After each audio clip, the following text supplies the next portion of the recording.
Hi, Dr. Lara here. Hope you're doing well. So I was on my walk this morning and I was reflecting how the Thanksgiving break was for me and my family.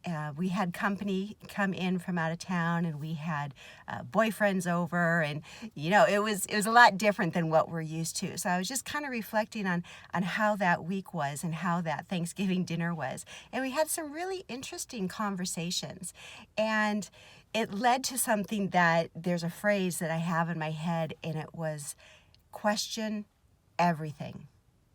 Okay, question everything. So today I'm going to talk about cultural norms, but you can plug this into any system: the education system, the political system, the healthcare system, any system. Question everything.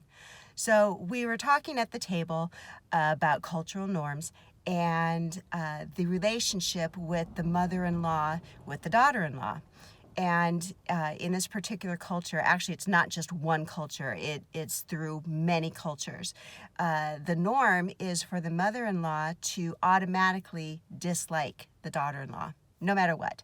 That not based on their personality, not based on what kind of person they are, but it's a cultural norm, and people might not even be aware of it. But it is normal for the mother-in-law to dislike the daughter-in-law. So this happened with me. I was really good friends with my mother-in-law.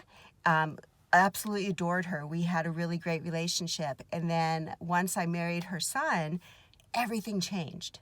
Everything changed. And I didn't understand it. I didn't understand how she could not like me anymore. Like, how could she not, right? No, I'm just kidding. But I didn't understand it because that wasn't the culture that I was from. And so for many, many years, I thought I took it personally. And it wasn't until a couple years ago that we had kind of worked through things and came to a mutual agreement about how we are with each other. And then it came out in this conversation about these cultural norms and how it was normal for a mother-in-law to dislike a daughter-in-law. And I thought about that, and this plugs into everything. Question everything.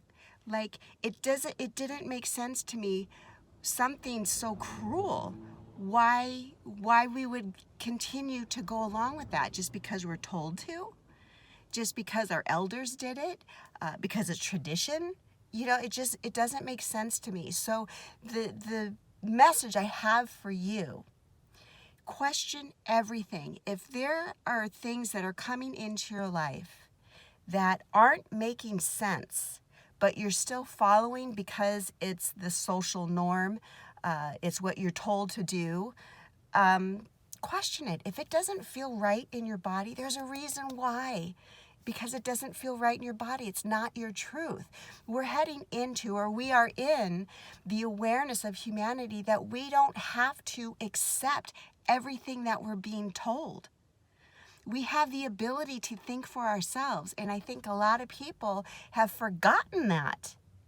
Like, you have the choice to choose what's right for you. You don't have to follow along what everybody else says if it doesn't feel right for you.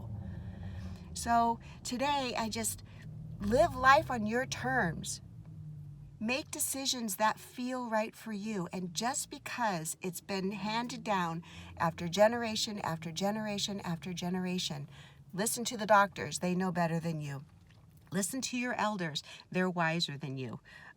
Take this pill. It'll make you feel better. Do this diet. You're going to lose weight. Follow this path of education because that's the only way you're going to be successful. And that's just a few. That's just a few of those things that we have been indoctrined to believe. So my message is to wake up and start questioning everything. Even your mother. I have a shirt and it says question everything except your mother. But I have teenagers and they question everything, as they should. Does it make me feel good that they question my authority? No, not really. But when I take a step back, I'm glad that they are. Because when we question things, we start to live life on our terms and we start doing what's best for us. And we stop living our lives based on acceptance of others. and we start living our lives for ourselves and start accepting ourselves and loving ourselves and putting ourselves first. So, so important. So I hope that helps. I'm a little fired up today because it's huge. It's huge. It's a really huge thing to start questioning everything that comes into your life that does not seem right to you. So I hope that helps. And also, I have developed a brand new ebook, Living Life on Your Terms. It is free. It is my gift to you. So go ahead and click the link, check it out, and start living life on your terms, doing what's right for you, doing what's best for you, because you know what? You are the most important person in your life. I hope you have a beautiful day.